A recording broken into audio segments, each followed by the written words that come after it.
I've always been a person that's driven to help other people, and that gave me a great drive to want to study psychology. So I went off to university, and that was really challenging for me. It got so bad at one point that I remember eating food out of a tin, but I didn't have the confidence to go into the communal kitchen to use the microwave, so I ate the food cold with a fork, and I still remember that.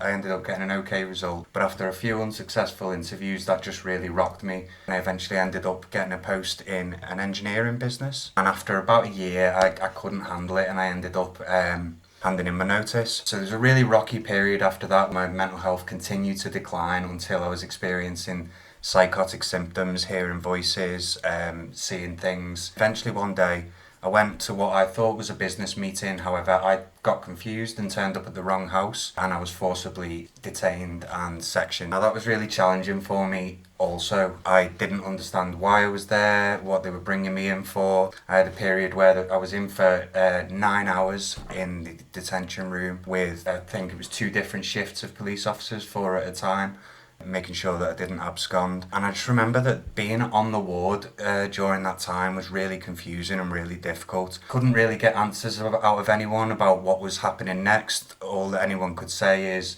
you'll have a meeting tomorrow where you'll meet with X, whether it be the senior nurse, the pharmacist, the clinical psychologist, and you feel like you're telling the same story every time. And it really gives a sense that the days all blend into one. I remember sitting in the communal canteen.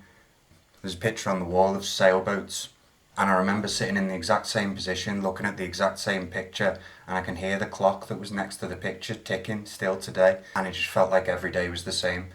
I was only in there less than 2 weeks, but in my memory it feels like a year of my life.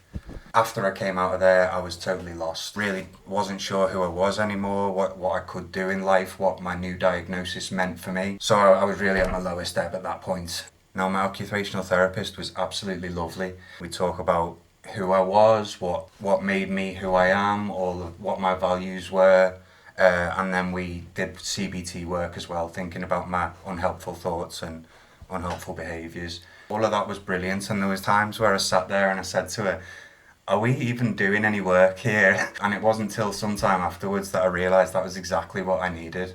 I needed someone to be with me, understand me, who I was. Eventually, OT helped me link up with a job which was really beneficial for me, allowed me to feel like I was contributing to society again, and everything was just much improved. And I think I was better at that point after my initial treatment than I was before I went to university, which was outstanding. So then I had a few challenges in that finance job, and eventually my mental health got poor again. I realised that there was a component missing. I'd learned all of these great skills to keep myself well and manage stress, but I wasn't feeling fulfilled. I linked up with the services again. They gave me that little extra boost that I needed that allowed me to seek out a career change. I was able to do a master's, go volunteering, and then eventually I decided that I wanted to give something back to CWP and finally follow my passion. Got a clinical support work job at CWP.